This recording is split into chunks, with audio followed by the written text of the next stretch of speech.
Okay, so I would say, well, let me restart. Never mind. Hold on. Question one: What is Kay's current level of functioning? I would say her current level of functioning is definitely low, socially, academically. Um, I remember in the case study, it talked about how she was very inappropriate during class. She was loud, she was disruptive and defiant. It seemed like she was trying to purposely get, kids to laugh and get attention from them. Um, I remember they said that her academic work was never up to par. It was, I think they said there was poor quality as well, which I thought was weird because they also said that it's very obvious that she's smart and she actually knows the work and what she's doing. Um, maybe that's just me. If I know the answer, shoot, I'm gonna give me that 100. But maybe that's just me. I don't know. Let me stop. But yeah, I would say definitely say her current level of functioning is definitely low. Number two, how would you deal with K's disruptive behavior? Um, in chapter seven, it talked about what was it? Punishment? No, no, no. Not punishment. What was the other one? Um, hold on a second. I'm looking for it real quick. Hold on. Reinforcement, yes. Initially, I was going to try to say negative or positive reinforcement, but then I remembered that reinforcement is strengthening a behavior. So that's the opposite of what we need to do. So I would definitely say a punishment needs to be put in place.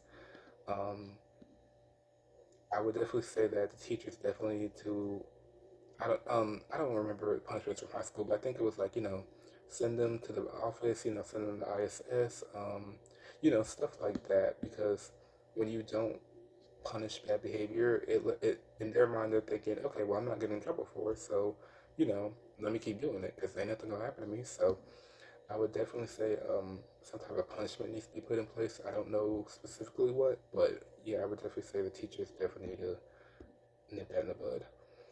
Um, what changes in the curriculum would you make to provide opportunities for K to develop her self concept?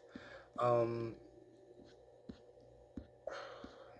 oh my gosh, I hate this question only because I don't really understand it in a way. And the only reason why I don't understand this question is because to me it's just weird because it's like, as the teachers were saying, it's very obvious she knows what she's doing, as in with the work, but it's almost as if she purposely dumbs herself down to. I don't even know if it's to make herself seem cool. Like I don't even know.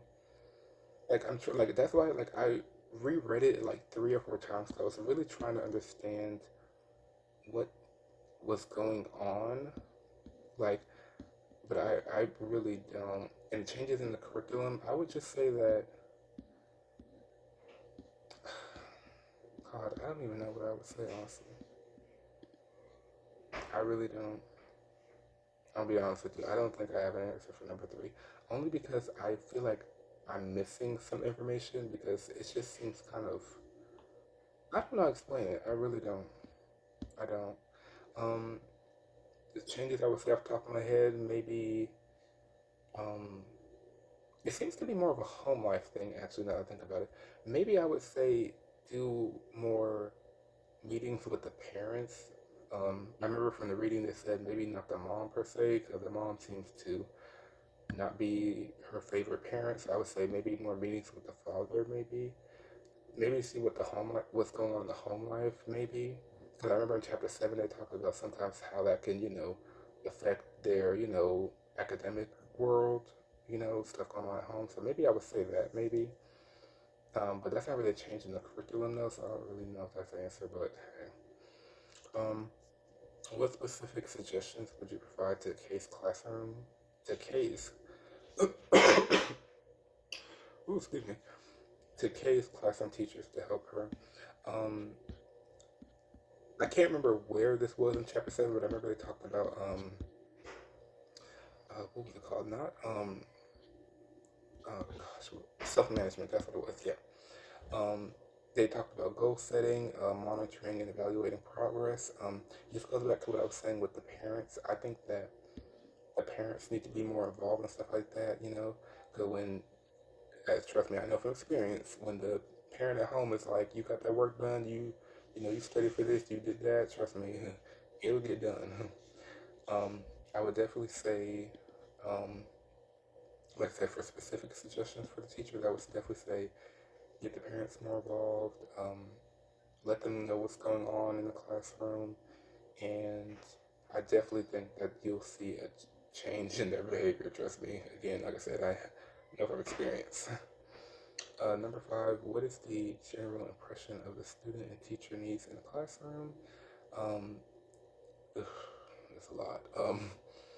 I would say, from what I've read, from my personal opinion, the general impression of the student's needs in the classroom would be, I don't, but it's in the classroom because I keep going back to the home life thing because I really feel like that's where it all starts. But I'm trying to think in the classroom. Let's start with the teacher actually. The teacher's needs is definitely for the students to come into class ready to learn, not disrupting, not trying to get attention from the other kids around you. Definitely to come in, respectful and ready to go. For the students' needs, I would say, as opposed to coming from the teacher, I would say I wouldn't even say attention honestly because as remember they talked about that where they would say how she would get compliments from the teachers, like, oh, you did really good on that question, and then she would be, all, whatever, don't care. And I remember they said something about how she said she don't have a favorite teacher and that they're all a bunch of dictators, stuff like that. Um, so yeah, I asked the students' needs in the classroom. Um, I'll be honest with you, I keep going back to the home life only because I really feel like that's where all the problems are coming from, honestly. Because I even remember in the beginning when they were talking about how she had to get held back because of a lot of absences and stuff. Yeah, trust me, that comes from parents not, you, I don't want to say not paying attention, but they're not on top of where their kid is. Yeah, so, yeah.